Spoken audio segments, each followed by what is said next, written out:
El día de hoy realizaremos una pequeña presentación sobre líneas y posiciones de referencia radiológica. Planos del cuerpo. El plano sagital divide el cuerpo en derecha e izquierda. El plano coronal divide el cuerpo en anterior y posterior. El plano transversal divide el cuerpo en superior e inferior. Estos planos sirven para que nosotros estemos orientados a la hora de ubicar alguna región anatómica.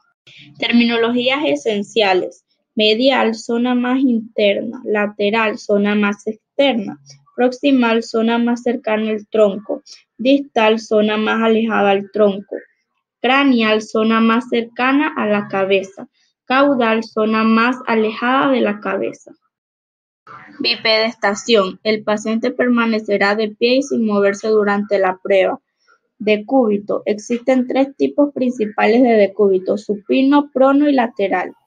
El plano medio sagital es importante para el posicionamiento exacto del cráneo porque en cada proyección AP, IPA o lateral, el plano medio sagital es perpendicular o paralelo al plano del receptor de imagen.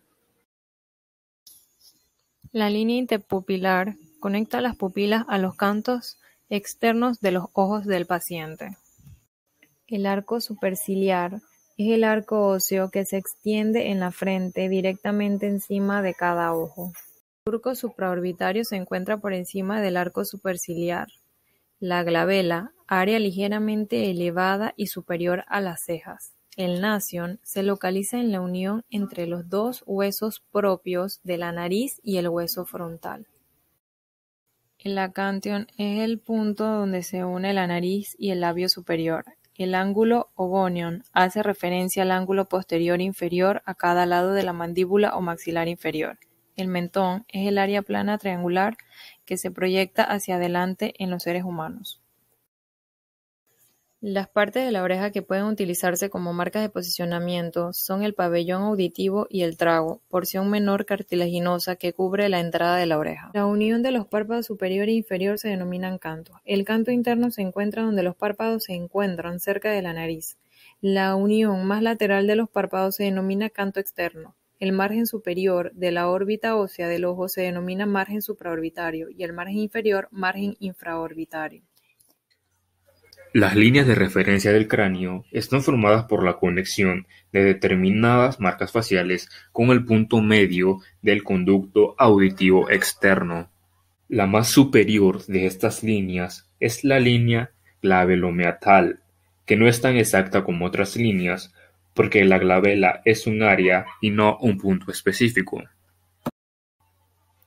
Tenemos la línea orbitomeatal, que se encuentra entre el canto exterior y el conducto auditivo externo, y la línea infraorbitomeatal, que está formada por la conexión del margen infraorbitario con el conducto auditivo externo. Existe una diferencia media de 7 a 8 grados entre los ángulos de la línea orbitomeatal y la línea infraorbitomeatal. También existe esta diferencia entre los ángulos de la línea orbitomeatal y la línea glabelomeatal. La conexión del acantión con el conducto auditivo externo formará la línea acantomeatal, y la conexión del punto mentoniano con el conducto auditivo externo formará la línea mentomeatal. La unión de los labios con el conducto auditivo externo forma la línea meatolabial, utilizada en la proyección de Waters, y la línea glabelo-alveolar conecta la glabela con un punto en la cara anterior de la apófisis alveolar del maxilar. El inion es el punto más prominente de la protuberancia occipital externa, corresponde con la línea nucal, y es la más elevada del hueso occipital y es el punto de inserción del músculo occipitofrontal. En la proyección lateral se pueden delimitar las 4 líneas normales de la columna vertebral.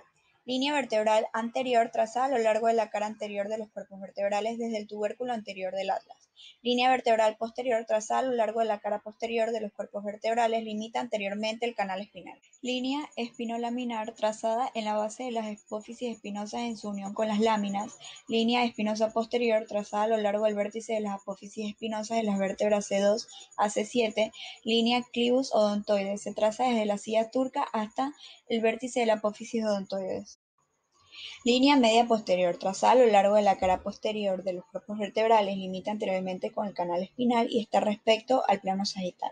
Esta se intersecta con la línea de Teufer que une ambas crestas ilíacas y corresponde al espacio vertebral L4, L5 y está respecto al plano transversal. Una PA de columna vertebral se traza la línea plomada C7 que va desde el centro del cuerpo vertebral C7 y la línea vertical centrosacra. Esta atraviesa el punto medio del sacro, ambas paralelas al borde lateral de la radiografía. En la línea de referencia del abdomen son puntos de referencia palpables que llegan a ser importantes en la colocación del abdomen y en la localización de los órganos intraabdominales. La colocación del paciente para las radiografías de abdomen AP o PA requiere de una localización rápida y precisa. El abdomen tiene 4 líneas de referencia como la sección de cada lado correspondiente a la línea clavicular media, derecha e izquierda respectivamente, que parten de la línea clavicular media cefálicamente hasta el ligamento inguinal de manera inferior. Y también cuando se extiende hacia abajo, llega al punto inguinal medio y a medio camino entre la sífisis del pubis y la espina ilíaca antero-superior. En algunos puntos de referencia podemos tener los que son los bordes costales, el apéndice tifoides, el ombligo, las espinas ilíacas anterosuperiores en cada lado, las regiones inguinales y el borde superior del pubis.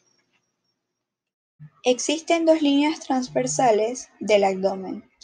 Línea subcostal, que pasa por el borde inferior de las costillas, también se llama línea transpilórica, a medio camino entre la escotadura yugular y la parte superior de la sínfisis del pubis. La siguiente línea horizontal es la línea transversa inferior o línea intertubercular. Esta se traza entre los tubérculos de las crestas ilíacas y corresponde al plano intertubercular. Plano a nivel de la línea transversal inferior entre la línea transversal superior y el borde superior de la sínfisis púbica. Este se denomina plano transtubercular o intertubercular.